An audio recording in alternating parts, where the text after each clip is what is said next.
ఈరోజు మనం ఈ వీడియోలో bank of Baroda internet banking user నేమ్ని మర్చిపోతే ఎలా రికవరీ చేయాలో తెలుసుకుందాం. మనం బ్యాంక్కి వెళ్ళాల్సిన అవసరం పని లేదు. మనం ఇంటి దగ్గర కూర్చొని మనము యూజర్ నేమ్ అనేది రికవరీ అనేది చేసుకోవచ్చు అనమాట.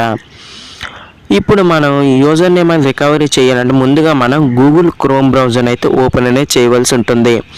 ఇక్కడ చూస్తున్నారు కదా, నేనైతే గూగుల్ క్రోమ్ బ్రౌజర్ అయితే ఓపెన్ అనేది చేశాను. ఇక్కడ మనం టైప్ చేసి సెర్చ్ చేయవలసి ఉంటుంది బ్యాంక్ ఆఫ్ బరోడా అని. ఇక్కడ చూస్తున్నారు కదా, నేను సెర్చ్ చేశాను. సెర్చ్ చేయగానే మనకి ఇక్కడ ఫస్ట్ లింక్ అయితే మనకి ఇక్కడ కనిపిస్తుంది. ఇక్కడ చూస్తున్నారు కదా, మనకి బ్యాంక్ ఆఫ్ బరోడా అనేసి మనకి ఇక్కడ కనిపిస్తుంది కదా, ఫస్ట్లోనే మనకి దానిపైన క్లిక్ చేస్తారు. ఫస్ట్ లింక్ పైన క్లిక్ చేయగానే మనకి bank of Baroda official home పేజ్కి అయితే రీడైరెక్ట్ అనేది అవుతాం. ఇక్కడ చూస్తున్నారు కదా, మనకి ఇక్కడ bank of Baroda home screen అయితే మనకి ఈ విధంగా ఇక్కడ మనకి కనిపిస్తుంది అనమాట. ఇక్కడ మనం కొంచెం కిందికి స్క్రోల్ డౌన్ చేస్తే మనకి ఇక్కడ ఈ విధంగా మనకి హోమ్ స్క్రీన్ ఈ విధంగా మనకు కనిపిస్తుంది. ఇక్కడ మనం లాగిన్ బటన్ కనిపిస్తుంది కదా మనకి పైన బ్లూ కలర్లో, దానిపైన క్లిక్ చేస్తారు. లాగిన్ బటన్ పైన క్లిక్ చేయగా మనకి ఇక్కడ చూస్తున్నారు కదా, మనకి ఇక్కడ ఆప్షన్స్ అయితే మనకి ఇక్కడ స్క్రీన్ మీద కనిపిస్తాయి, సర్వీసెస్ ఆప్షన్స్. ఇక్కడ మనకి చూస్తున్నారు కదా, ఇక్కడ bank of Baroda connect net banking India అని దానిపైన క్లిక్ చేస్తారు. ఫస్ట్ లింక్ పైన క్లిక్ చేయగానే మనకి ఇక్కడ bank of Baroda net banking official పేజ్కి అయితే రీడైరెక్ట్ అనేది అవుతాం. ఇక్కడ చూస్తుంది మనకి ఇక్కడ మన యూజర్ ఐడి ఎంటర్ చేసి లాగిన్ పైన క్లిక్ చేస్తే మనం ఇక్కడ ఇంటర్నెట్ బ్యాంకింగ్ అనేది లాగిన్ పైన క్లిక్ చేసి మన పాస్వర్డ్ సెంటర్ చేసి మనం లాగిన్ అనేది అవుతాం. ఇక్కడ మనకి పాస్వర్డ్ గుర్తుంది, యూజర్ నేమ్ మర్చిపోయాం కాబట్టి మనం ఇక్కడ యూజర్ నేమ్ అనేది ఎలా రికవరీ చేయాలో తెలుసుకుందాం. మనకి కింద మూడో ఆప్షన్ ఈ ఫర్గెట్ యూజర్ ఐడి అని కనిపిస్తుంది కదా, ఇక్కడ సెక్యూరిటీ ఆన్సర్స్ కింద మనకి దానిపైన క్లిక్ చేస్తారు. ఫర్గెటింగ్ యూజర్ ఐడి పైన క్లిక్ చేయగానే మనకి ఇక్కడ నెక్స్ట్ స్క్రీన్కి అయితే రీడైరెక్ట్ అనేది అవుతాం. ఇక్కడ చూస్తున్నాయి కదా, online retrieval of user ID మనకి ఇక్కడ కనిపిస్తుంది. ఇక్కడ మన అకౌంట్ నెంబర్, అలాగే మన మొబైల్ నెంబర్ అయితే మొబైల్ నెంబర్, అలాగే ఈమెయిల్ ఐడి ఇక్కడ ఏదో ఒకటి ఎంటర్ చేసి కంటిన్యూ సింబల్ పైన క్లిక్ చేస్తే మనకి యూజర్ ఐడి అనేది మనకి కనిపిస్తుంది. ఇక్కడ చూస్తున్నారు కదా, ఇక్కడ మన అకౌంట్ నెంబర్ ఉంటుంది కదా, 14 డిజిట్స్ అకౌంట్ నెంబర్ అయితే ఎంటర్ చేయాలి. ఇక్కడ చూస్తున్నారు కదా, నేనైతే అకౌంట్ నెంబర్ అనేది ఎంటర్ అనేది చేశాను.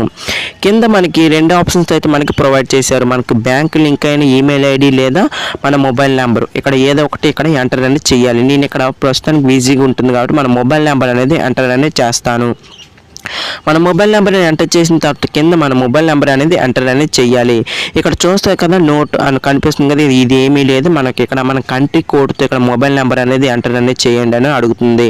మన కంట్రీ కోడ్ తెలుసు కదా, 91, అలాగే వేరే అదర్ కంట్రీ అమెరికా అయితే +1 అనేసి ఆ విధంగా మన కంట్రీ కోడ్ +91 కాబట్టి ఇక్కడ 91 అని ఎంటర్ చేస్తే సరిపోతుంది. ఇక్కడ 91 ఎంటర్ చేసి మన మొబైల్ నెంబర్ అనేది ఎంటర్ అనేది చేయాలి. ఇక్కడ చూస్తే కదా, నేనైతే ఎంటర్ అనేది చేశాను. ఎంటర్ చేసిన తర్వాత మనకి కింద కంటిన్యూ బటన్ అయితే కనిపిస్తుంది కదా, దానిపైన క్లిక్ చేస్తారు. ఇక్కడ మన డీటెయిల్స్ అన్ని మన బ్యాంక్ లింక్ అయినవి ఇక్కడ ఎంటర్ అనేది చేయాలన్నమాట. ఇక్కడ చేసిన తర్వాత ఇక్కడ చూస్తున్నా కదా, మనకి ఇక్కడ ఓటీపీస్ అంటే ఇక్కడ మన ఈమెయిల్ ఐడి అలాగే మన మొబైల్ నెంబర్ అనేసి ఇక్కడ కనిపిస్తుంది. మనకి ఇక్కడ ఓటీపీ అనేది సెండ్ చేయడం జరిగిందని మనకి ఇక్కడ గ్రీన్ కలర్ టిక్ మార్క్ అయితే కనిపిస్తుంది. ఇక్కడ మన రిజిస్టర్ మొబైల్ నెంబర్కి ఇక్కడ ఓటీపీ వచ్చి ఉంటుంది. ఇక్కడ ఆ ఓటీపీ అనేది ఇక్కడ ఎంటర్ అనేది చేయాలి, 1 టైం పాస్వర్డ్. ఇక్కడ చూస్తున్నా కదా, నాకైతే 1 టైం పాస్వర్డ్ అయితే వచ్చింది నా రిజిస్టర్ మొబైల్ నెంబర్కి. ఇక్కడ నేనైతే ఎంటర్ అనేది చేస్తాను. ఓటీపీ ఎంటర్ చేసిన తర్వాత మనకి కింద కంటిన్యూ బటన్ కనిపిస్తుంది కదా, దానిపైన క్లిక్ చేస్తారు. కంటిన్యూ బటన్ పైన క్లిక్ చేయగా మనకి ఇక్కడ చూస్తున్నారు కదా, యూజర్ ఐడి ఇక్కడ send to your registered email ID అలాగే మొబైల్ నెంబర్కి సెండ్ చేయడం జరిగిందని మనకి ఇక్కడ స్క్రీన్ మీద అయితే కనిపిస్తుంది. ఇక్కడ మన రిజిస్టర్ మొబైల్ నెంబర్కి అలాగే మన ఈమెయిల్ ఐడికి మనకి ఇక్కడ మన యూజర్ ఐడి అనేది SMS రూపంలో పంపడం జరుగుతుందని ఇక్కడ మనకి స్క్రీన్ మీద కనిపిస్తుంది.